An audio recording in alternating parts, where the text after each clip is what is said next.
आइए बच्चों, आज का जो हम लोग का टॉपिक है बच्चों वो है एग्रीकल्चरल इनकम। आज हम लोग बेसिकली एग्रीकल्चरल इनकम को स्टडी करेंगे बच्चों, और एग्रीकल्चरल इनकम के बारे में जानेंगे और थोड़ा समझेंगे। देखिए, सबसे पहला मैटर ये है बच्चों कि हम लोग tax related concept agricultural income के बारे में समझ रहे हैं। तो देखिए बच्चों, यहाँ सबसे इंपॉर्टेंट मैटर हमारे लिए ये है टैक्सेशन से रिलेटेड कि सर ये सेंट्रल गवर्नमेंट के अंदर आता है, स्टेट गवर्नमेंट के अंदर आता है, क्या इसका टोटल मैटर है, इसको समझाते हैं आपको।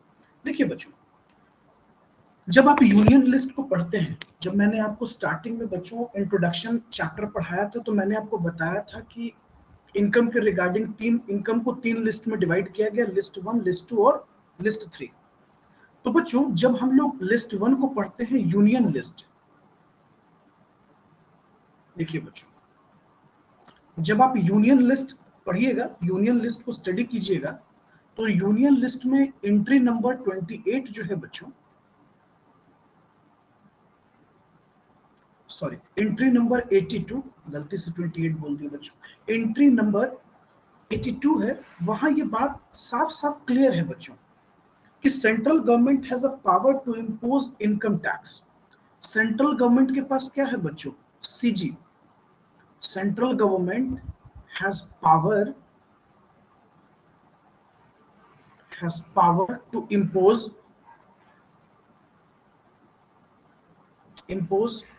income tax on all the source, sorry, ज्यादा कहना सही होगा बच्चों, ऑल इनकम, लेकिन बच्चों except agricultural income, except agricultural income. इसका मतलब बच्चों, जब हम लोग कॉन्स्टिट्यूशन ऑफ इंडिया, जब बच्चों हम लोग अपने देश के कॉन्स्टिट्यूशन को स्टडी करते हैं बच्चों, और उसमें एंट्री नंबर 82 को स्टडी करते हैं, तो वहां साफ साफ लिखा हुआ है बच्चों की CG, central government has a power to impose income tax. Central government बच्चों इनकम टैक्स इंपोज कर सकती है ऑन ऑल द इनकम, हर तरह की इनकम पर, एक्सेप्ट एग्रीकल्चरल इनकम। इसका मतलब बच्चों कि एग्रीकल्चरल इनकम सेंट्रल गवर्नमेंट के अंदर नहीं आता, और सेंट्रल गवर्नमेंट का इस पर कोई पावर नहीं है, और इसको एग्जेम्प्ट करना पड़ेगा। इसका मतलब बच्चों कि एग्रीकल्चरल इनकम सेंट्रल गवर्नमेंट के एंगल से एग्जेम्प्ट कर दिया गया है। क्या कर दिया गया है बच्चों? एग्जेम्प्ट कर दिया गया। लेकिन जब बच्चों हम लोग एंट्री नंबर 46 स्टडी करते हैं बच्चों, जब भी हम लोग अपने कॉन्स्टिट्यूशन ऑफ इंडिया को स्टडी करेंगे और entry number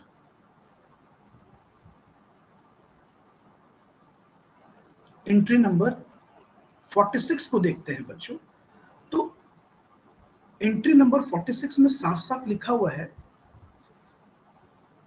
state list of the Constitution of India, state government has given power to impose tax on agricultural income।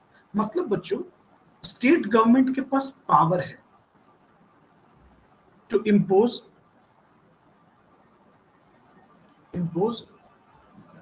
Tax on agricultural income. और बच्चों, जो हम लोग डायरेक्ट टैक्स को पढ़ते हैं, जो भी आप अभी से आपने जितना भी हेड ऑफ इनकम को स्टडी किया, जो भी आपने डायरेक्ट टैक्स के बारे में सीखा, वो आप सेंट्रल गवर्नमेंट के लॉस को पढ़ रहे थे बच्चों, क्योंकि सेंट्रल गवर्नमेंट के पास पावर है डायरेक्ट टैक्स लगाने का। सेंट्रल गवर्नमेंट जो है टैक्सेस को इम्पोज कर रही है हर तरह के इनकम पर, लेकिन वो एग्रीकल्चरल इनकम पर टैक्स नहीं लगा सकती। इसका मतलब बच्चों, जो एग्रीकल्चरल इनकम है उस पर सिर्फ स्टेट गवर्नमेंट का पावर है, जब स्टेट गवर्नमेंट इस पर टैक्स इंपोज करती है। लेकिन बच्चों, चूंकि ये हमारा सिलेबस है नहीं, तो हम लोग सेंट्रल गवर्नमेंट के रिगार्डिंग जितने भी रूल्स हैं, नॉर्म्स है, उसके बारे में हम लोग स्टडी करेंगे। तो बच्चों, सबसे पहला तो सवाल ये खड़ा हुआ कि हम लोगों को एग्रीकल्चरल इनकम के डेफिनेशन को समझना होगा। सबसे पहले तो बच्चों हम लोगों को ये समझना होगा, सेक्शन 2(1)(a) में एग्रीकल्चरल इनकम के रिगार्डिंग क्या बताया गया है। बच्चों, पूरे एग्रीकल्चरल इनकम को इसी सेक्शन में डिफाइन किया गया है। बच्चों, पूरा एग्रीकल्चरल इनकम यही डिफाइन है, यानी एग्रीकल्चरल इनकम का क्या डेफिनेशन है वो हम लोगों को यहाँ देखना पड़ेगा और थोड़ा समझना पड़ेगा। तो सेक्शन 2(1)(a) में एग्रीकल्चरल इनकम के बारे में डिफाइन किया गया है और बच्चों साथ साथ बताया गया है कि एग्रीकल्चरल इनकम के 3 सोर्स हैं। कहने का मतलब बच्चों कि एग्रीकल्चरल इनकम 3 पार्ट में डिवाइड है, 3 तरीके से एग्रीकल्चरल इनकम क्रिएट होता है। टाइप मत समझ जाइएगा, मतलब बच्चों 3 इनकम को एग्रीकल्चरल इनकम कहा गया है। चलिए तो हम लोग अब आगे थोड़ा समझते हैं बच्चों, एग्रीकल्चरल इनकम के रिगार्डिंग जो भी नॉर्म्स है इसको थोड़ा समझने की कोशिश करते हैं। आइए देखिए, सबसे पहले बच्चों कहा गया है कि जो एग्रीकल्चरल इनकम है वो एग्जम्प्ट है। देखिए बच्चों, section 10 subsection 1 of income tax act क्या बोल रहा है, इस पूरी बात को समझते हैं। सबसे पहले बच्चों हम लोग क्लियरली जानते हैं कि स्टेट गवर्नमेंट के पास पावर है एग्रीकल्चरल इनकम पे टैक्स इंपोज करने का और सेंट्रल गवर्नमेंट के पास इसके रिगार्डिंग कोई पावर नहीं है।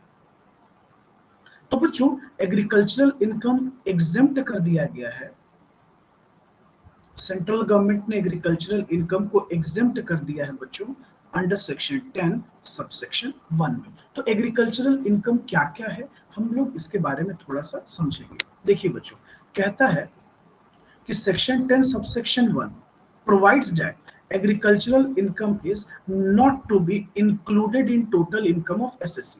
मतलब बच्चों ये एसएससी के टोटल इनकम में कभी भी इंक्लूड नहीं होता है बच्चों। तो इसका मतलब साफ है कि एग्रीकल्चरल इनकम को एग्जेम्प्ट कर दिया गया है। समझे बच्चों, एसएससी के टोटल इनकम में कभी इंक्लूड होगा ही नहीं। हाँ, ये अलग बात है बच्चों कि एग्रीकल्चरल इनकम को हम लोग इनकम फ्रॉम अदर सोर्स में प्रेजेंट करते हैं, दिखाते हैं, लेकिन हम उसको एग्जेम्प्ट कर देते हैं। आई बात समझ में बच्चों?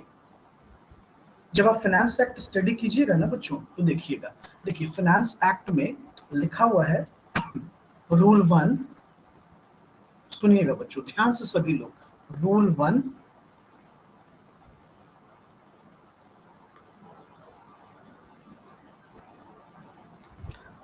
रूल 1 पार्ट 4 में बच्चों first schedule of finance act जो है, income under this section shall be computed as if it is not the income under the head income from other source। मतलब बच्चों कि इस इनकम को हम लोग प्रेजेंट तो करेंगे लेकिन कहां प्रेजेंट करेंगे, इनकम फ्रॉम अदर सोर्स में, लेकिन एग्जेम्प्ट कर देंगे।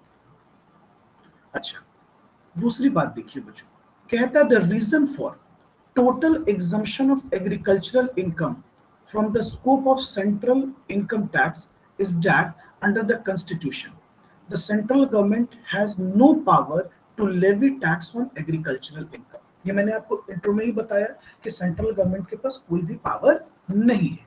और इस बात का अगर आपको एक्सप्लेनेशन देखना है बच्चों तो आपको एंट्री नंबर 82 में स्टडी करना।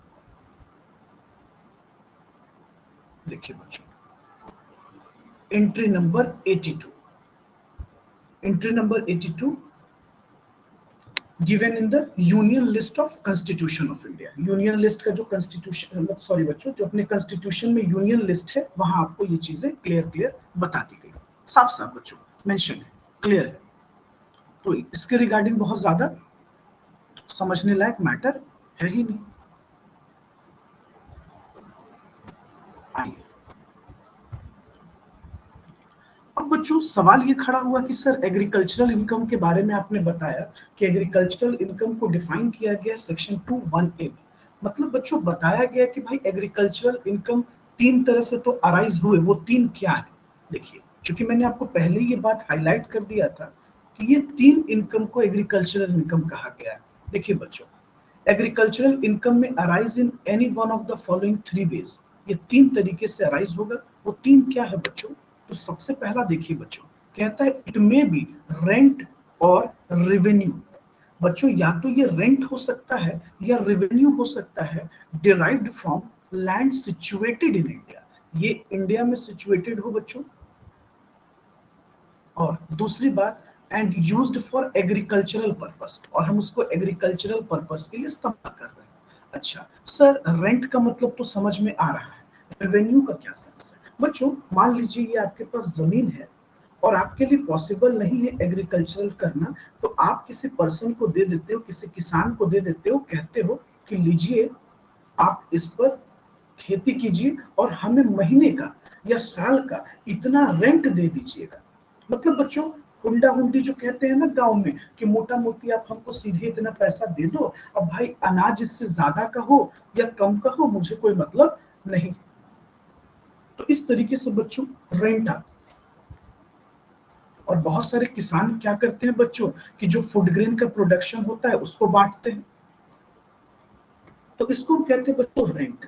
तो कोई भी रेंट या कोई भी रेवेन्यू जो आपको एक जमीन से आ रही है और वो इंडिया में है, और उस जमीन का किस पर्पस में इस्तेमाल हो रहा है बच्चों, तो एग्रीकल्चरल पर्पस में, खेती बाड़ी में इस्तेमाल हो रहा है, तो ये एग्रीकल्चरल। अच्छा, दूसरा देखिए बच्चों क्या बोलता है, it may be income derive from such land. Agricultural तो होगा ही, साथ में कहता है बच्चों the performance of process ordinarily employed by cultivator और receiver of rent in kind. देखिए बच्चों, लॉ यहाँ दो तरह के लोगों के बारे में बात कर रहा है बच्चों। जो ऑनर है उसका इनकम भी एग्रीकल्चरल इनकम है, और जो कल्टीवेटर है उसके इनकम की भी बात कर रहा है बच्चों, जिसको हम लोग गांव में कहते हैं ना बच्चों बटाईदार। आप लोग जानते होंगे, ये वर्ड सुने होंगे। जो लोग आपकी जमीन पे खेती कर रहा होता है, हम लोग कहते हैं ना कि भाई ये बटाईदार है हमारा, मतलब मैंने इनको दे दिया है खेती करने के लिए। तो बच्चों लॉ यहाँ दोनों लोगों की बात कर रहा है। जो जमीन के मालिक है बच्चों, वो जो इनकम कमा रहे हैं एग्रीकल्चरल जमीन से, वो भी एग्रीकल्चरल इनकम है, और बच्चों जो कल्टीवेटर कमा रहा है वो भी एग्रीकल्चरल इनकम है। तो देखिए कहता है it may be income derive from such land by, या तो वो एग्रीकल्चरल से हो ए। दूसरा कहता है बच्चों performance of process ordinarily employed by cultivator. Cultivator जो प्रोसेस कर रहा है, तो बच्चों कल्टीवेटर क्या कर रहा है, खेती कर रहा है। और receiver of rent in kind. बच्चों अब एक यहाँ एक रिमार्केबल सवाल ये भी आता है बच्चों, कि जो एग्रीकल्चरल इनकम है वो बच्चों कैश में भी अगर हो तो भी हम एग्रीकल्चरल मानते हैं, और बच्चों काइंड में हो तो भी एग्रीकल्चरल मानते हैं। काइंड का मतलब बच्चों, जैसे जो आपका टेनेंट है, जो आपका बटाईदार है, वो आपको सीधे लाकर फूड ग्रेन दे देता है बच्चों,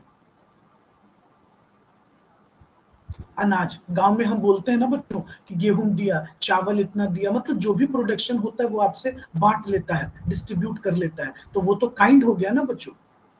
तो एग्रीकल्चरल इनकम जो है वो कैश में भी माना गया है और काइंड में भी माना गया है। यही वजह है बच्चों, कहता है receiver of rent in kind.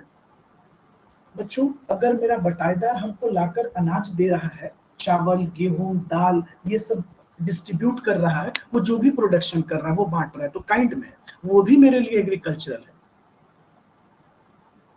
आगे देखिए बच्चों क्या बोलता है, to render the produce fit to be taken to market. अच्छा बच्चों अब इसका मतलब समझिएगा। एग्रीकल्चरल इनकम हम लोग और किसको कहते हैं, आप लोगों ने देखा होगा बच्चों, जैसे आप मान लीजिए बच्चों जो चावल होता है, आपने धान सुना होगा बच्चों। जो चावल होता है बच्चों, राइस, ये तो धान से बनता है। और आप जो लोग भी गांव से बिलोंग करते होंगे उनको पूरा प्रोसेस पता होगा बच्चों, कि किस तरीके से धान से चावल अलग किया जाता है। उसकी एक अपनी प्रोसेस होती है बच्चों, एक तरीका होता है, एक एग्रीकल्चरल प्रोसेस होता है। तो कह रहा है बच्चों कि अगर आप कोई भी परफॉर्मेंस करते हो, कोई भी ड्यूटी परफॉर्म करते हो, जिसमें किसी भी फूड ग्रेन को मार्केट में मतलब फिट बनाने लायक, बेचने लायक कंडीशन में लाने का जो भी इनकम जनरेट होता है, जो भी प्रोसेस होता है, वो सब क्या है बच्चों, एग्रीकल्चरल इनकम। हम उन सभी इनकम को बच्चों एग्रीकल्चरल इनकम ही मानते हैं। आगे देखिए बच्चों क्या बोलता है, तीसरा कहता है बच्चों द सेल बाय कल्टीवेटर। जो कल्टीवेटर है बच्चों उसने बेचा हो, और receiver of rent in kind of such agricultural produced, raised or received by him, in respect of which no process has been performed other than the process of nature mentioned in point B above। मतलब इसके अलावा कोई और process है बच्चों, तो ये सब क्या है, एग्रीकल्चरल इनकम है। जैसे बच्चों अगर आप गांव से बिलोंग करते होंगे तो आपने देखा होगा कि प्रॉपर एक थ्रेसर होता है बच्चों, एक सिस्टम होती है जिससे हम लोग स्टफ को अलग करते हैं, अनाज को अलग करते हैं। जैसे बच्चों जो हम लोग दाल खाते हैं, मसूर दाल हो गया, तो इसकी एक अपनी इंटायर प्रोसेस होती है बच्चों, साफ करने का इसका एक प्रोसेस है, प्रक्रिया है। ये सब बच्चों एग्रीकल्चरल इनकम में ही आता है। मान लो बच्चों आप इसको लेकर एक मिल पर जाते हो जहां वो मसूर दाल को अलग करता है, पूरा प्रोसेस करता है बच्चों, तो उसके पास भी जो इनकम जनरेट हो रहा होगा वो भी एग्रीकल्चरल ही माना गया है। और बच्चों तीसरा कहता है lastly, agricultural income may be derive from any farm building required for agricultural operation. तो agricultural income may be derive from any farm building required for agricultural operation. अगर आप एग्रीकल्चरल ऑपरेशन का इस्तेमाल किसी फार्म में मतलब किसी बिल्डिंग में कर रहे हैं बच्चों, तो उसका जो रेंट और इनकम आ रहा है वो भी एग्रीकल्चरल इनकम ही माना जाता है। तो हम लोग क्या कहेंगे बच्चों कि किसी भी तरह का अगर रेंट आता है वो भी क्या है हमारे लिए एग्रीकल्चरल इनकम है। या बच्चों किसी भी तरह से रेवेन्यू रिसीव होता है एग्रीकल्चरल जमीन से, वो भी हमारे लिए एग्रीकल्चरल इनकम है। या बच्चों किसी भी तरह का इनकम डिराइव होता है कल्टीवेटर को, वो भी एग्रीकल्चरल इनकम है। क्योंकि मैंने बच्चों आपको पहले ही समझा दिया कि जो ऑनर है बच्चों वो जो इनकम जनरेट करता है वो भी एग्रीकल्चरल इनकम है, और जो इनकम कल्टीवेटर के पास उस जमीन से जाती है बच्चों उसके लिए भी वो एग्रीकल्चरल इनकम है। आई बात समझ में? और बच्चों अगर हम कोई प्रोसेस करते हैं, जैसे बच्चों आपने हार्वेस्टिंग का प्रोसेस देखा होगा, पूरे एक प्रक्रिया होती है बच्चों खेती की, जब हम फूड ग्रेन को हार्वेस्ट करते हैं खेतों से, जमीनों से अलग करते हैं, उसका पूरा प्रोसेसिंग किया जाता है बच्चों, तो वो जो इनकम होता है वो भी एग्रीकल्चरल इनकम है बच्चों। हम लोग जो इतने आसानी से जैसे चावल कंज्यूम करते हैं बच्चों, तो चावल तुरंत अलग नहीं होता ना, उसकी तो अपनी प्रोसेस होती है बच्चों। तो वो जो इंटायर प्रक्रिया है, प्रोसेस है, वो सब एग्रीकल्चरल इनकम के ही अंदर आता है बच्चों। और जो पर्सन इनकम रिसीव कर रहा होता है वो भी एग्रीकल्चरल है। हाँ, ये अलग बात है बच्चों कि जब हम लोग एग्रीकल्चर पे बात करते हैं तो इसको दो पार्ट में रखा गया है। एक होता है बेसिक ऑपरेशन, एक बेसिक ऑपरेशन कहलाता है बच्चों, और एक सब्सिक्वेंट ऑपरेशन कहलाता है। अब तुम बोलोगे कि सर बेसिक ऑपरेशन में क्या क्या आता है? जैसे बच्चों जब हम ह्यूमन स्किल का इस्तेमाल करते हैं, आपने देखा होगा कि आपको बुआई के लिए खेतों में लेबर की जरूरत होती है बच्चों। आपने देखा होगा धान लगाने का एक अपना प्रोसेस होता है। पहले क्या करते हैं बच्चों, ये जो धान होता है उसको अलग से उगाया जाता है बच्चों, और फिर उसको एक अलग अलग डिस्टेंस पर पेड़ मतलब खेतों में बो दिया जाता है, आपने देखा होगा। तो ये एक इंटायर प्रोसेस है, इसको हम कहते हैं बच्चों सब्सिक्वेंट ऑपरेशन, जिसको बच्चों गांव में कहा जाता है बुआई हो रही है, टिलिंग ऑफ लैंड हो रहा है बच्चों। खेतों को जब बच्चों मिट्टी को पलटा जाता है, मिट्टी को निकाली जाती है, सॉफ्ट किया जाता है, ये इंटायर जो प्रोसेस होता है, शोइंग ऑफ सीड्स, इरिगेशन बच्चों, ये पूरा जो है ना बच्चों सब्सिक्वेंट ऑपरेशन में, सॉरी बेसिक ऑपरेशन में माना जाता है। और सब्सिक्वेंट ऑपरेशन का मतलब हुआ बच्चों जब हम लोग वीडिंग कर रहे होते हैं, खाद पतवार निकाल रहे होते हैं, अनाज को हार्वेस्ट कर रहे होते हैं, तो ये प्रोसेस कहलाता है बच्चों सब्सिक्वेंट ऑपरेशन।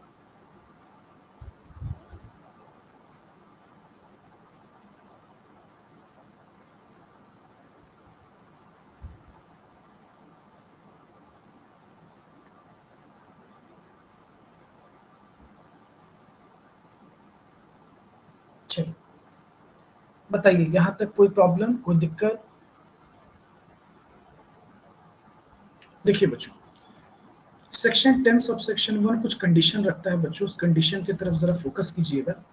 कहता है बच्चों कि एग्रीकल्चरल इनकम जो कि सेक्शन 10 सब सेक्शन 1 में एग्जेम्प्ट है, वो तीन कंडीशन रख रहा है।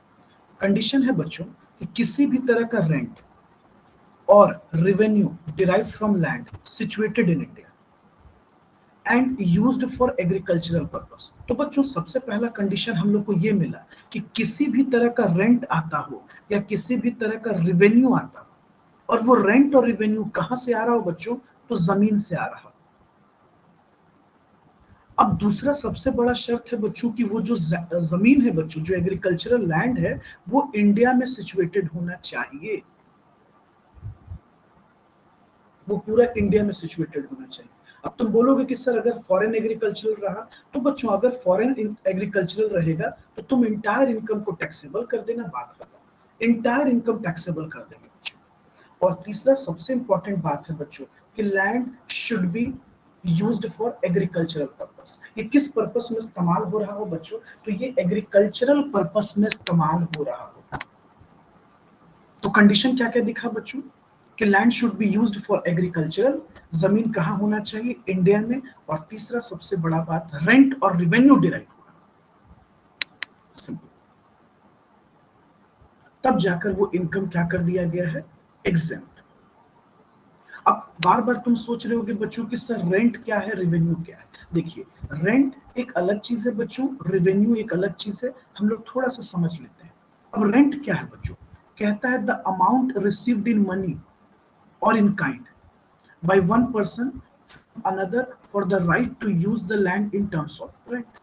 बच्चों हम आपकी जमीन का यूज कर रहे हैं या कोई बंदा आपकी खेती वाली जमीन का इस्तेमाल कर रहा है खेती के पर्पज से, एग्रीकल्चरल पर्पज से, तो वो आपको उसके बदले में क्या दे रहा है, एक पेमेंट दे रहा है, पैसा दे रहा है। वो पैसा भी हो सकता है बच्चों, काइंड भी हो सकता है। ये रेंट का मतलब ये मत समझ जाइएगा बच्चों हमेशा पैसा ही हो।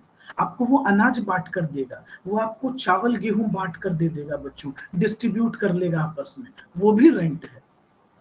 रेंट का मतलब बच्चों वो घर वाला भाड़ा मत समझना आप, जिस तरह से हाउस प्रॉपर्टी रेंट पर लगता है तो आपको लग रहा होगा वही रेंट है, नहीं बच्चों, ये हमेशा कैश में हो ये जरूरी नहीं बच्चों, काइंड में भी होता है। देखिए बच्चों कहता है rent can either be received by owner of the land और by the original tenant from sub tenant. ये भी रेंट है बच्चों। जैसे फॉर एग्जांपल हमने आपसे जमीन ले लिया बच्चों और मैंने किसी और को खेती के लिए दे दिया, तो जो हम पैसा रिसीव कर रहे हैं बच्चों वो भी मेरे लिए भी रेंट है और तुम्हारे लिए भी रेंट है। जैसे एक एग्जांपल लो बच्चों, एक पर्सन है मिस्टर ए, दूसरा पर्सन है बच्चों मिस्टर बी और तीसरा पर्सन है मिस्टर सी। देखना बच्चों मिस्टर बी ने मिस्टर ए से जमीन ले लिया और मिस्टर बी ने मिस्टर सी को दे दिया, तो मिस्टर सी रेंट पे कर रहा है मिस्टर बी को और बच्चों मिस्टर बी रेंट पे कर रहा है मिस्टर ए को। आप एक चीज समझना बच्चों, ये दोनों के लिए रेंट ही माना गया है। लॉ साफ साफ कह रहा है बच्चों कि जो सब टेनेंट होता है ये भी रेंट ही है और ये भी एग्रीकल्चरल इनकम है। आगे देखिए बच्चों कहता है it implies that ownership of land is not necessary. बच्चों ये जरूरी नहीं है कि तुम जमीन के मालिक रहोगे तभी वो एग्रीकल्चरल इनकम कहलाएगा, क्योंकि मैंने आपको सब टेनेंट का भी तो मैटर बता दिया बच्चों, सबलेट का मैटर भी तो बताया। आपने क्या किया है, जमीन लिया और किसी और को खेती के लिए दे दिया। आगे देखिए बच्चों क्या बोलता है, rent received by original tenant from sub tenant would also be agricultural income। इसको हम एग्रीकल्चरल इनकम मानते हैं बच्चों, subject to other condition mention इन।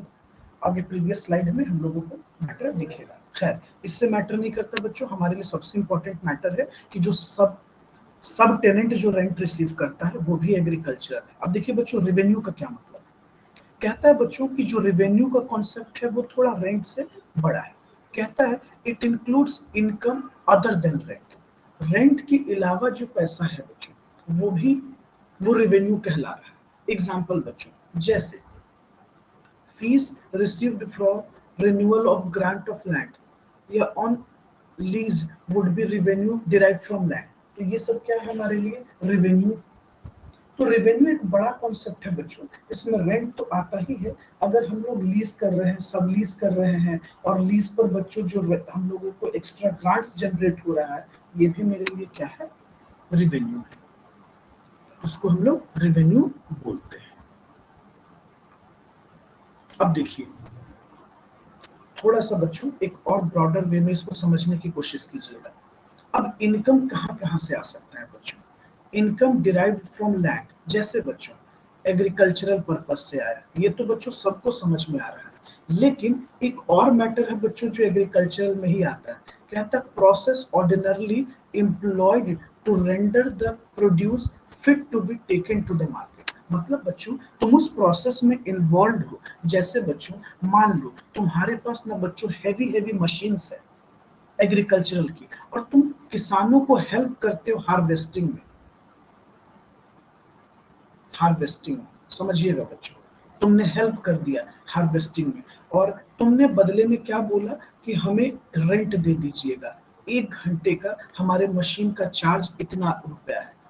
होता है ना बच्चों, जैसे तुमने देखा होगा जेसीबी वगैरह रेंट पर मिलता है, तो उसी तरीके से बच्चों एक हर किसान के पास बच्चों हैवी हैवी मशीन्स नहीं है ना, ट्रैक्टर नहीं है बच्चों, तो वो रेंट पर लेकर खेतों में इस्तेमाल करते हैं, हार्वेस्टिंग की मशीन्स को रेंट पर मांगते हैं बच्चों। तो हार्वेस्टिंग प्रोसेस में जो भी बच्चों इनकम डिराइव हो रहा है उस बंदे के लिए, तो वो एग्रीकल्चरल इनकम है। और तीसरा कहता है बच्चों, देखिएगा, sale of such agricultural produce in the market. और बच्चों जो एग्रीकल्चरल प्रोडक्ट प्रोड्यूस हुआ है उसको जब आप मार्केट में बेच रहे हो तो उससे जो पैसे आ रहे हैं वो भी एग्रीकल्चरल इनकम ही है। आई बात समझ में? उसको भी बच्चों हम लोग एग्रीकल्चरल इनकम ही कहते हैं। ओके,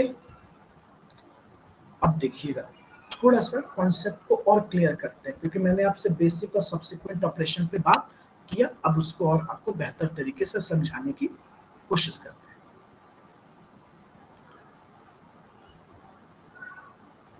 देखिए बच्चों, the term agriculture has not been defined in the act. मतलब बच्चों आप एग्जैक्ट अगर डेफिनेशन ढूंढोगे तो मुश्किल है।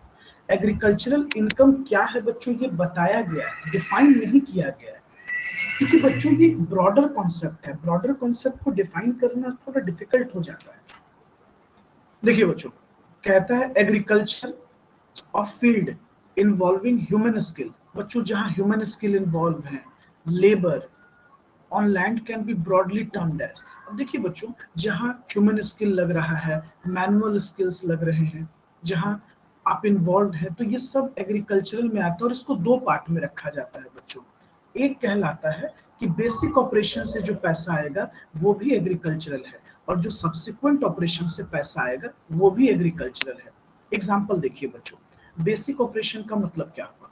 कहता है those operation by agriculturist who are absolutely necessary for the purpose of effectively raising the produce from the land are basic operation। अच्छा सर, तो बेसिक ऑपरेशन का मतलब बच्चों जैसे टिलिंग ऑफ लैंड। बच्चों जब तक तुम जमीन को मिट्टी पलटोगे नहीं, मिट्टी को हल्का नहीं करोगे बच्चों, ठीक है, तो कैसे प्लांट होगा? आप पेड़ को कैसे लगाओगे? पेड़ कहने का मतलब, सॉरी बच्चों, मतलब किस तरीके से लगाओगे खेती बाड़ी से रिलेटेड जो भी प्लांट है। अब बच्चों एग्रीकल्चर का एग्जैक्ट टर्म्स मुझे नहीं पता है, जो बुआई वगैरह होता है, तो देखिए जैसे टिलिंग ऑफ लैंड, आपने देखा भी होगा बच्चों ट्रैक्टर से जमीन को किस तरह से हल्का किया जाता है, मिट्टी को भुरभुरा किया जाता है, तो टिलिंग ऑफ लैंड हो गया बच्चों। उसके बाद सोइंग ऑफ सीड्स, रोपाई होता है बच्चों, जो हम लोग बोलते हैं गांव पे कि रोपा हो रहा है, ठीक है। सोइंग ऑफ सीड्स बच्चों जब इरिगेशन की जाती है, तो ये सब प्रोसेस बच्चों बेसिक ऑपरेशन में आते हैं। अब बच्चों अब एक चीज समझो, ये क्यों बता रहे हैं बच्चों, जरूरी तो नहीं है ना कि ये काम तुम खुद करो। मान लो तुम फार्मर हो, तुम्हारे लिए नहीं पॉसिबल है बच्चों, तुम्हारे पास बहुत ज्यादा जमीनें हैं, तुम सब कुछ खुद से नहीं कर सकते हो, तो तुमने इन सभी कामों के लिए किसी को हायर कर रखा है, किसी को रेंट देते हो, किसी को इसके बदले में तुम पेमेंट करते हो, तो ये उसके लिए एग्रीकल्चरल इनकम है, और ये बेसिक ऑपरेशन में आ रहा है बच्चों। अच्छा, सब्सिक्वेंट ऑपरेशन का मतलब क्या हो गया? जैसे बच्चों वुडिंग वगैरह, जो खरपतवार बोलते हैं बच्चों, अनवांटेड जो ग्रास हो जाता है, घास वगैरह हो जाता है खेतों में, उसको जो हटाते हैं हम लोग, वीडिंग, लेबर आप रखते हो, उसको पेमेंट देते हो बच्चों। हार्वेस्टिंग बच्चों, हार्वेस्टिंग वगैरह इतना आसान थोड़े होता है बच्चों कि 2 मिनट में पूरे खेतों से हम गेहूं को, चावल, धान को, या कोई भी बच्चों अनाज हो, वो 2 मिनट में कट जाए, ऐसा नहीं होता बच्चों। मेहनत लगता है, समय लगता है, उसकी कुछ अपनी प्रोसेस होती है बच्चों, इसको हार्वेस्टिंग बोलते हैं। तो ये सभी चीजें आ जाती हैं बच्चों सब्सिक्वेंट ऑपरेशन। तो जिस पर्सन को आप पेमेंट कर रहे हो बच्चों इन सब काम के लिए, तो उसके लिए भी ये एग्रीकल्चरल इनकम ही माना जाता है बच्चों। ओके, चलिए, तो सो यहां तक आपको बात समझ में आया होगा।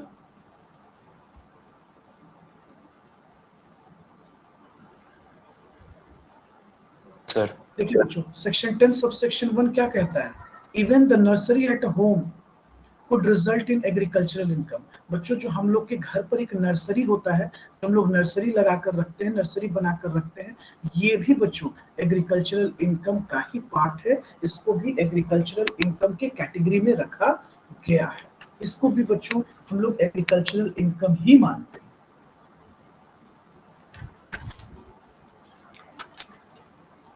आई बात समझ में बच्चों?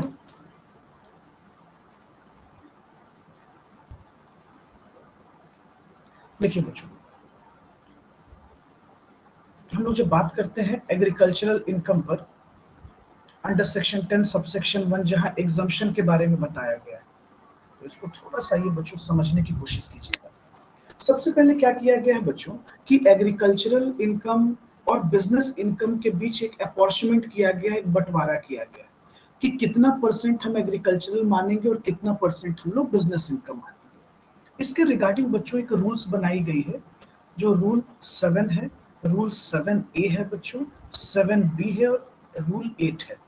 देखिए बच्चों, इसको ध्यान से थोड़ा समझिएगा। कहता है बच्चों, इनकम फ्रॉम ग्रोइंग और मैन्युफैक्चरिंग ऑफ एनी प्रोडक्ट।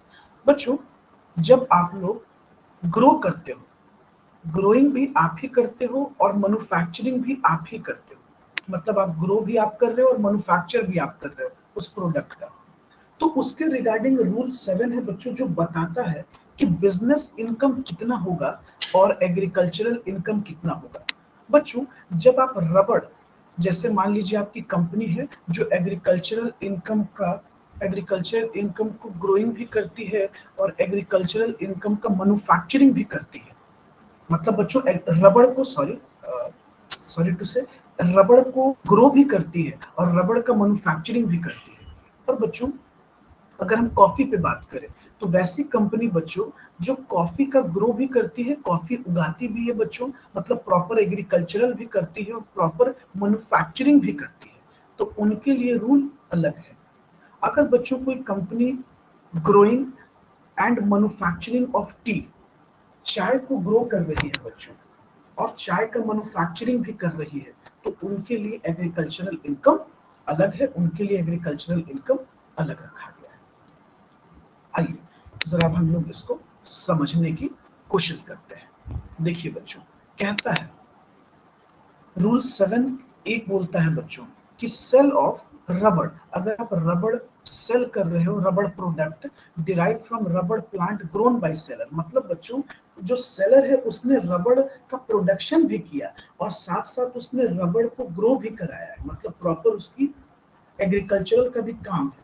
तो कहता है बच्चों कि वैसे सिचुएशन में 65% इनकम को हम एग्रीकल्चरल मानेंगे बच्चों और 35% को बिजनेस इनकम। 65% क्या हो जाएगा?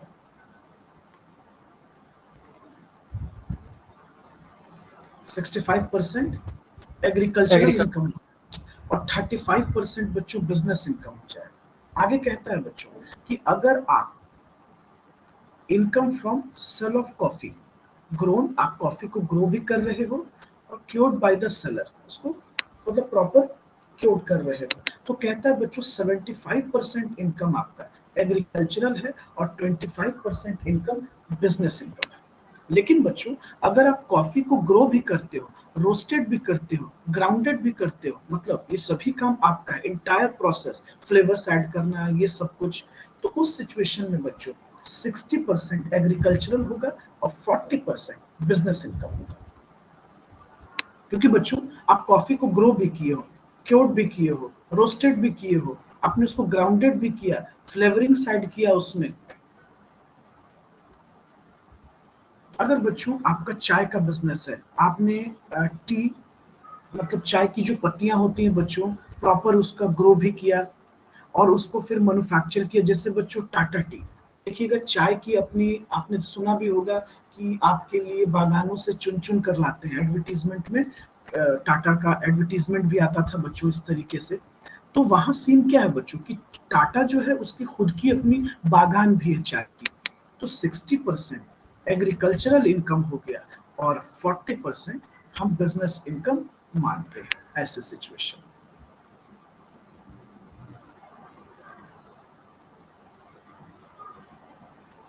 देखिए यस सर। एग्रीकल्चरल इनकम में और क्या क्या आता है, जरा हम इस चीजों को समझ लेते हैं बच्चों। एग्रीकल्चरल इनकम, देखिए बच्चों कहता है कि income from grown of trade और commercial product like jute cotton. मतलब बच्चों अगर आप कमर्शियल प्रोडक्ट का प्रोडक्शन कर रहे हो तो ये भी किसके अंदर है भाई, एग्रीकल्चरल इनकम के अंदर है। अगर आप कमर्शियल प्रोडक्ट का प्रोडक्शन कर रहे हैं, जैसे बच्चों जूट हो गया, कॉटन हो गया, आप समझते हैं बच्चों, गन्ना हो गया, ये सब कमर्शियल प्रोडक्ट है ना बच्चों। कॉटन है तो कॉटन क्या है भाई, टेक्सटाइल इंडस्ट्री में जा रहा है, शुगर इंडस्ट्री में देखा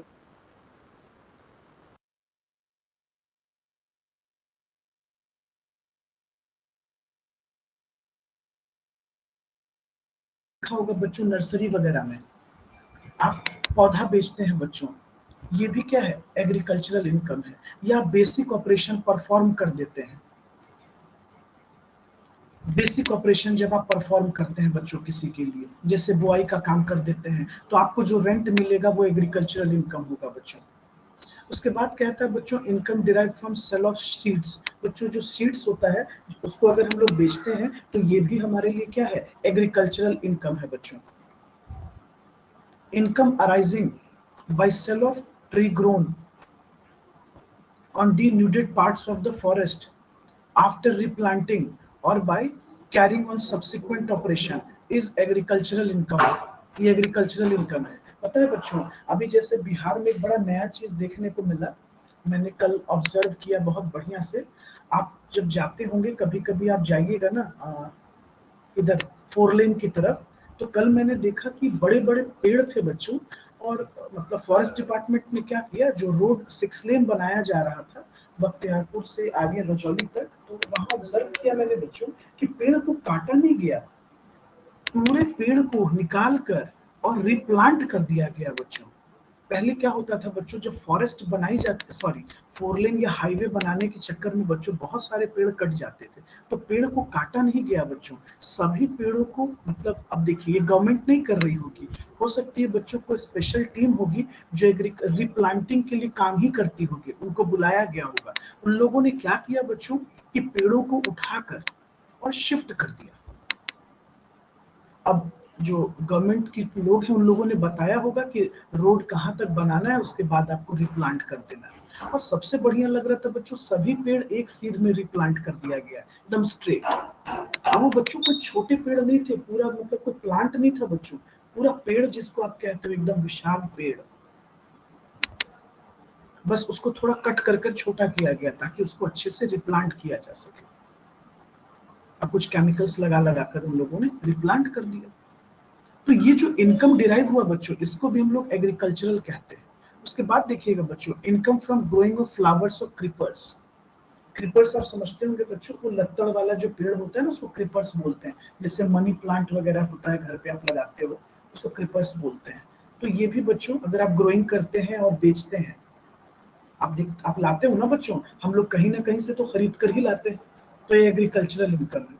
उसके बाद कहता है बच्चों, rent received from land used for grazing of cattle required for agricultural activities।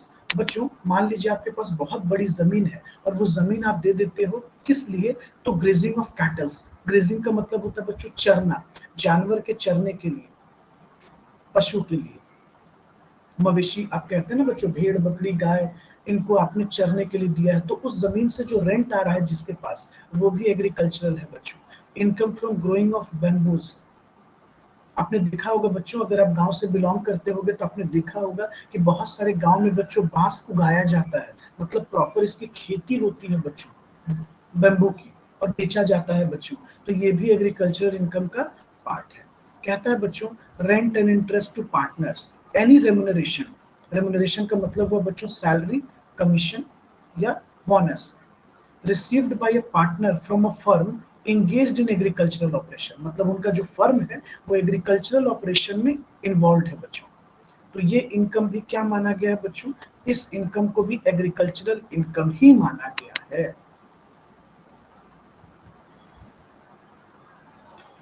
चलिए आइए बच्चों, अब कुछ एग्जांपल्स आपको नॉन एग्रीकल्चरल का भी हम लोग थोड़ा डिस्कस कर लें।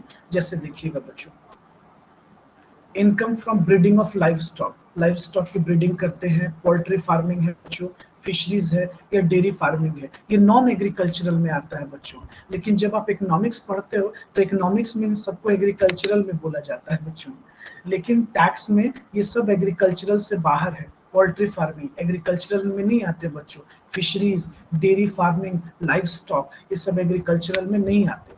Salary received by employee from any business having agricultural income, ये क्या है बच्चों, इनके लिए नॉन एग्रीकल्चरल माना गया है,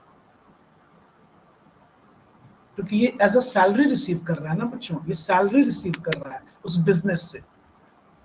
मतलब अगर आप किसी भी तरह के एग्रीकल्चरल, मान लो ना बच्चों आप एग्रीकल्चरल का काम करते हो, ठीक है, एग्रीकल्चरल बिजनेस है आपका, और आपके कुछ एम्प्लॉयज हैं जो आपके यहाँ आपकी कंपनी में काम करते हैं। जैसे आप ले लो बच्चों टाटा टी में जो एम्प्लॉय काम करते होंगे बच्चों, उनका इनकम एग्रीकल्चरल नहीं माना जाता होगा, क्योंकि वो सैलरी रिसीव कर रहे हैं ना, वो सैलरी में टैक्सेबल होगा। अब देखिए बच्चों, कहता है कि डायरेक्टर्स रेम्युनरेशन और dividend received from a company engaged in agricultural operation is non agricultural। मतलब मान लो बच्चों, टाटा टी जो है, टाटा टी के कंपनी के जो डायरेक्टर्स होंगे और जो शेयर होल्डर्स होंगे, वो लोग जब डिविडेंड रिसीव करते हैं टाटा टी से या रेम्युनरेशन रिसीव करते होंगे डायरेक्टर्स, तो वो एग्रीकल्चरल इनकम का पार्ट नहीं होगा बच्चों, उसको एग्रीकल्चरल इनकम के कैटेगरी से बाहर रखा गया होगा। चलिए बच्चों, एक बार फटाफट ओवरव्यू कीजिए कि एग्रीकल्चरल इनकम में क्या आता है, एग्रीकल्चरल इनकम में क्या नहीं आता है। जस्ट मैंने आपको पढ़ाया, income from breeding of livestock agricultural income है, इनकम फ्रॉम पोल्ट्री फार्मिंग ये क्या है बच्चों, एग्रीकल्चरल नॉन है कि agriculture. Non, very good, non agricultural है। Income from fisheries non agricultural है, income from dairy farming non agricultural है। और बच्चों, income derive from sale of sheets agricultural है, income from sowing of flowers and creepers agricultural है, rent received from land used for grazing of kettles required for agricultural activities के लिए, ये भी बच्चों एग्रीकल्चरल इनकम है। और income from growing of bamboo, जब लोग बैम्बू उगाते हैं तो ये भी हमारा एग्रीकल्चरल इनकम है। तो मैंने आपको ये चीज ऑलरेडी अभी जस्ट बता दिया।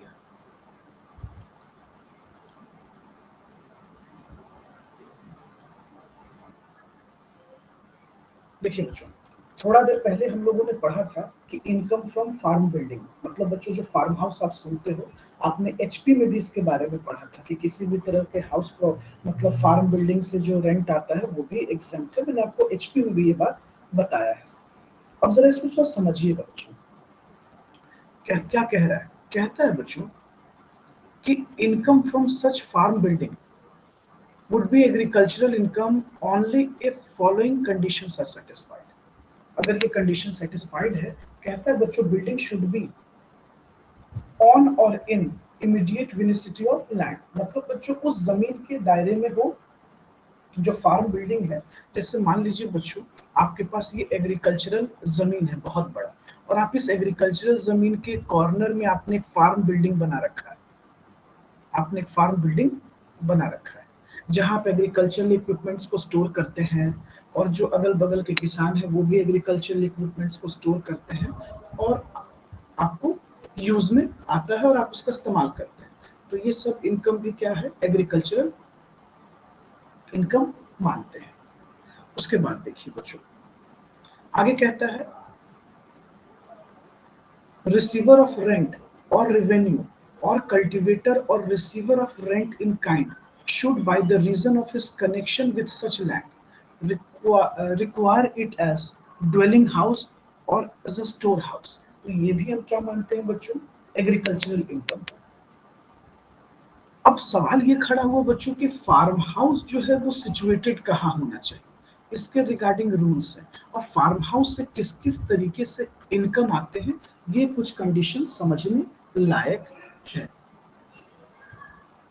देखिएगा बच्चों, कहता है in addition to the previous condition any one of the following two condition should also be satisfied.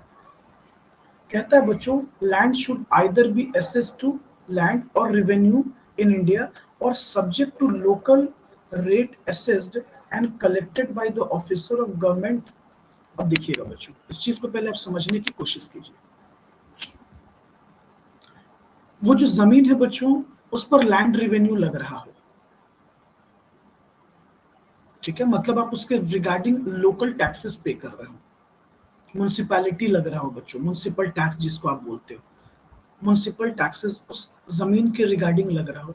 फिर कहता है वेयर द लैंड इज और not assess to land revenue in India और is not subject to local rates. अगर वो local rates के subject में नहीं है तो उसकी जुरिडिक्शन क्या क्या है, मतलब वो म्युनिसिपैलिटी के कितने पॉपुलेशन के अंदर आता है। क्योंकि बच्चों आपको अर्बन और रूरल समझना होगा कि सर अर्बन कैसे मानते हैं और रूरल कैसे मानते हैं। बच्चों सिर्फ कह देने से नहीं होता है ना कि शहरी जमीन है और ग्रामीण जमीन है, तो शहरी और ग्रामीण के कुछ कंडीशंस है बच्चों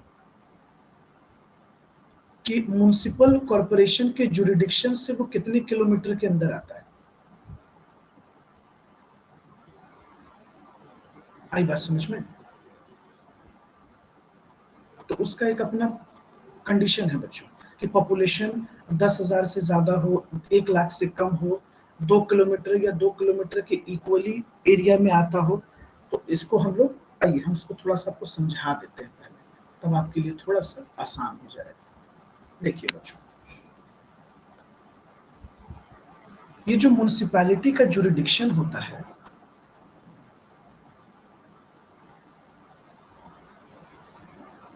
जुरिडिक्शन का मतलब बच्चों दायरा, जुरिडिक्शन ऑफ म्युनिसिपल कॉर्पोरेशन।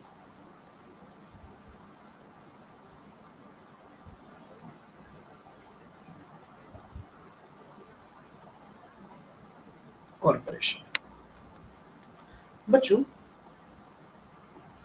कहता है कि या तो 2 किलोमीटर या 2 किलोमीटर के बराबर में, और इसको आपको एयर में मेजर करना है बच्चों, एरियली मेजर करना होता है।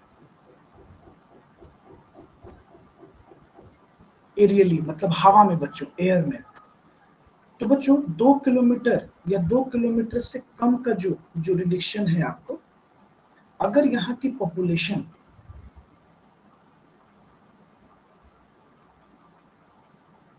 पॉपुलेशन 10,000 से ज्यादा हो,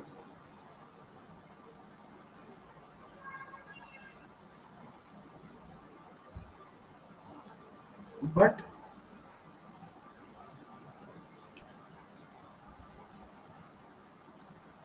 लेस देन या इक्वल टू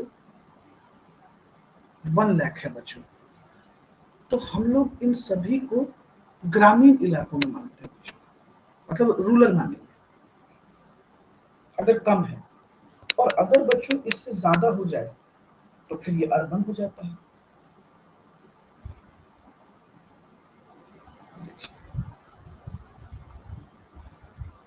अर्बन हो जाएगा और ये रूरल एरिया हो जाएगा। हवा में अगर आप 2 किलोमीटर या 2 किलोमीटर तक से ज्यादा स्टडी करता है, और जो पॉपुलेशन है बच्चों वो अगर 10,000 से ज्यादा हो जाए या 1 लाख या 1 लाख से कम हो जाए, तो वहां का हम क्या मानेंगे बच्चों? अर्बन मानेंगे। लेकिन अगर पॉपुलेशन उससे कम है तो हम लोग उसको क्या बोलते हैं बच्चों? रूरल। लेकिन वो एरियली क्या होना चाहिए? 2 किलोमीटर से कम होना चाहिए। तो ये यही कुछ कंडीशंस के बारे में आपको यहाँ बताया जा रहा है।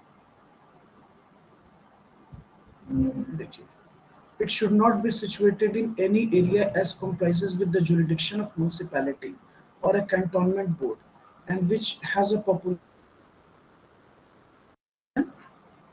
10,000। आई बात समझ में? चलो, तो यहाँ तक कुछ समझे। अब देखिए बच्चों, जो सबसे इंपॉर्टेंट टॉपिक है वो है पार्शियल इंटीग्रेशन ऑफ टैक्सेशन का मैटर, मतलब जिसमें हम लोग एग्रीकल्चरल इनकम तो ऐसे एग्जम्प्ट होता है बच्चों, लेकिन ये इंक्लूड कर लिया जाएगा जो हम लोग टैक्स कलेक्ट करेंगे, जब हम लोग टैक्स कलेक्ट करेंगे। देखिए ये थोड़ा सा रूल्स है बच्चों, सेंसस के अकॉर्डिंगली हम लोग रूरल और अर्बन डिसाइड करते हैं, समझे।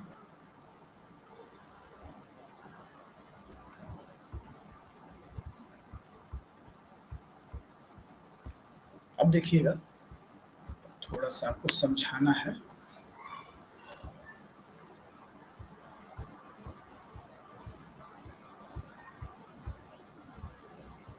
देखिए partial integration of agricultural income, बच्चों ऐसे तो एग्रीकल्चरल इनकम एग्जम्प्ट होता है, लेकिन जब हम लोग टैक्स लायबिलिटी कैलकुलेट करना हो बच्चों, और किसी भी पर्सन का अगर नेट एग्रीकल्चरल इनकम बच्चों 5,000 सालाना से ज्यादा हो जाए तो partial integration of taxation applicable हो जाएगा बच्चों, और वो हम जोड़ देते हैं, मतलब टोटल इनकम में एग्रीकल्चरल इनकम को जोड़कर टैक्स कैलकुलेट करना होगा, जो हम अभी आपको समझाएंगे। देखिए बच्चों, कहता है कि agricultural income is exempt subject to condition. अब कंडीशन क्या है सुनिए, अगर बच्चों किसी भी पर्सन का एग्रीकल्चरल इनकम 5,000 से ज्यादा हो गया है तो आप एग्जेम्प्ट तो कर दोगे अदर सोर्स में, इसमें कोई डाउट नहीं है बच्चों, आप एग्जेम्प्ट तो कर देते हैं,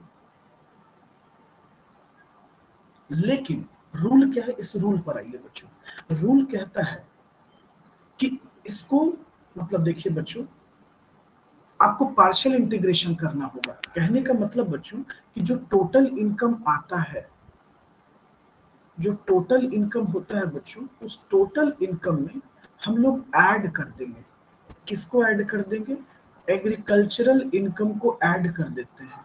तो ऐड करने के बाद ये बन जाता है हम लोगों का, क्या बनेगा बच्चों, टोटल इनकम को जब एग्रीकल्चरल इनकम में ऐड करेंगे तो एग्रीगेट इनकम, ये एग्रीगेट इनकम बनेगा बच्चों, और फिर इस एग्रीगेट इनकम पर हम लोग टैक्स लगाते हैं। लेकिन बच्चों ऐसा सिर्फ किया जाता है इंडिविजुअल्स के लिए, एचयूएफ के लिए, एओपी, बीओआई और आर्टिफिशियल जुरिडिकल पर्सन के लिए।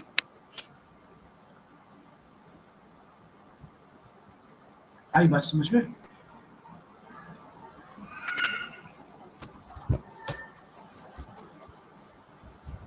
देखिए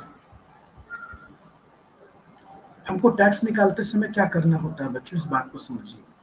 सबसे पहले आपको क्या करना होगा बच्चों कि नॉन एग्रीकल्चरल इनकम में, मतलब जो आप टोटल इनकम निकाल रहे हो उसमें एग्रीकल्चरल इनकम हम जोड़ देंगे।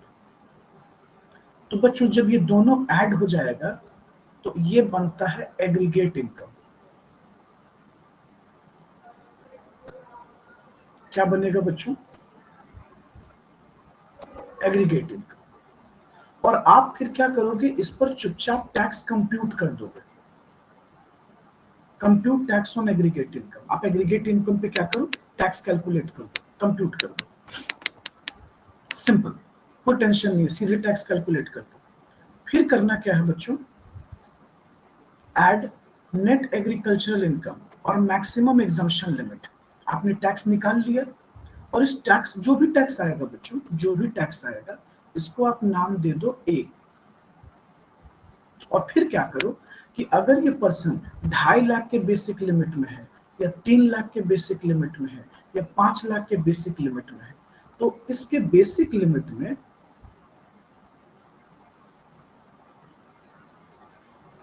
आपको ऐड कर देना है, क्या ऐड कर देना है, एग्रीकल्चरल इनकम। आप क्या ऐड कर दोगे, बोलो क्या ऐड कर दोगे,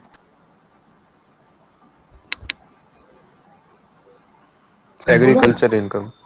एग्रीकल्चरल इनकम को आप ऐड कर दोगे, और बच्चों इस पर फिर टैक्स कैलकुलेट करोगे। और जो टैक्स आएगा ना बच्चों, देखो कह रहा है ना कि कंप्यूट टैक्स, टैक्स कैलकुलेट करोगे, इस टैक्स का आप नाम दे देना बी। और बच्चों जो पहला वाला टैक्स आया है, यानी कि जो स्टेप 1 में आया है और जो स्टेप 2 में आया है, उससे क्या कर देना है, आपको माइनस कर देना। अच्छा, अब आप एक चीज सोच रहे होंगे, सर जब एग्रीकल्चरल इनकम एग्जेम्प्ट ही है तो फिर क्यों कैलकुलेट किया गया? इसी को बच्चों कहते हैं entire process partial integration of taxation. इस इंटायर प्रोसेस को क्या बोलते हैं? Partial integration of taxation. आई बात समझ में? और फिर बच्चों a sum so derived at shall be increased by surcharge। इसके बाद जो भी आया है अगर सरचार्ज पे एप्लीकेबल है तो दे दो, नहीं है तो रिबेट एप्लीकेबल है दे दो, वो तो तुम सीखे हुए, रिबेट देना, रिबेट अप्लाई कर दो। और हेल्थ और एजुकेशन से क्या करो 4% सीधे लगा दो। बस मतलब बाकी जैसे तुमको सिखाए हैं वैसे तुम कैलकुलेट कर लो, सिंपल।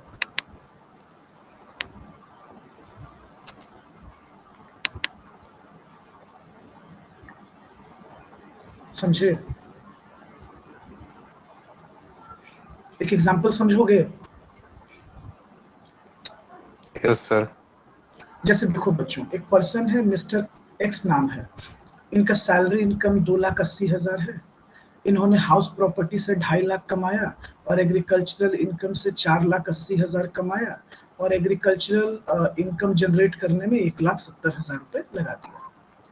इनका एज बच्चों 45 साल है, एक केस और केस भी 70 साल है। तो दो एग्जाम्पल है, ठीक है। आइए तुम लोग पहला एग्जाम्पल ए लेकर चलेंगे, 45 साल। देखिए सबसे पहले क्या किए, क्योंकि अभी हम लोग केस ए लेकर चल रहे हैं, 45 ईयर्स इनका एज है। पहले बच्चों सभी हेड ऑफ इनकम को जोड़ दिए।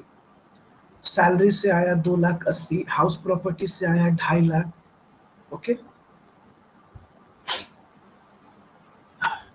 और बच्चों बाकी इनकम से कितना आया है, एक मिनट,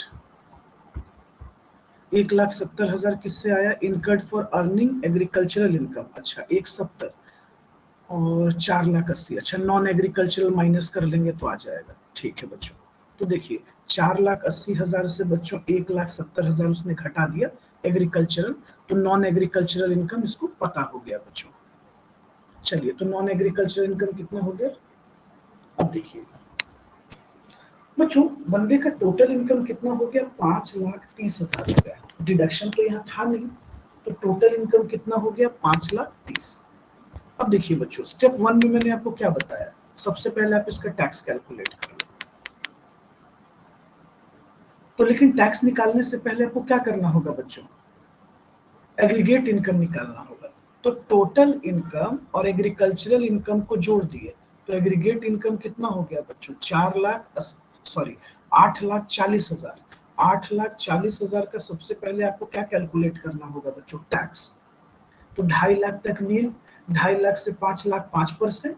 आपको रूल पता होगा बच्चों, मैंने पढ़ाया है, 5 लाख से ऊपर आपका कितना परसेंट? 20%, और उससे ऊपर 30%, 10 लाख से ऊपर। तो इनका टैक्स कितना बना बच्चों? 80,500। फिर क्या किया बच्चों कि बेसिक लिमिट में एग्रीकल्चरल इनकम जोड़ दी, 5,60,000 हो गया, इस पर टैक्स निकाल लिया, कितना हो गया बच्चों? 24,500। ए माइनस बी, जो पहले टैक्स आया और जो बाद में टैक्स आया दोनों का डिफरेंस निकाल दिया। बच्चों सरचार्ज तो एप्लीकेबल था नहीं, 4% एजुकेशन सेस जोड़ दिए, सिंपल।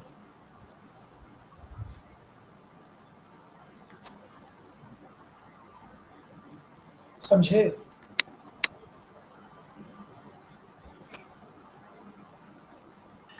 सर थोड़ा ऊपर वाला दिखाइए तो।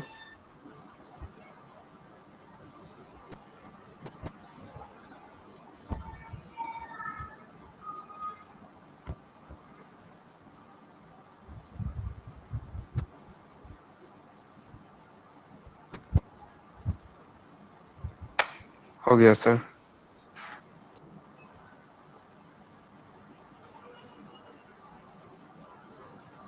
लेकिन हाँ ये याद रखना है बच्चों कि एग्रीगेट इनकम तभी निकालेंगे कि जब एग्रीकल्चरल इनकम 5,000 से ज्यादा, अदरवाइज हम लोग नहीं कैलकुलेट करते।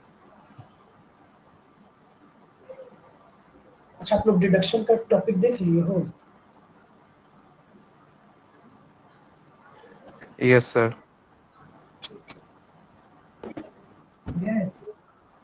कल बताएंगे आपको थोड़ा सा टैक्स लायबिलिटी वाला।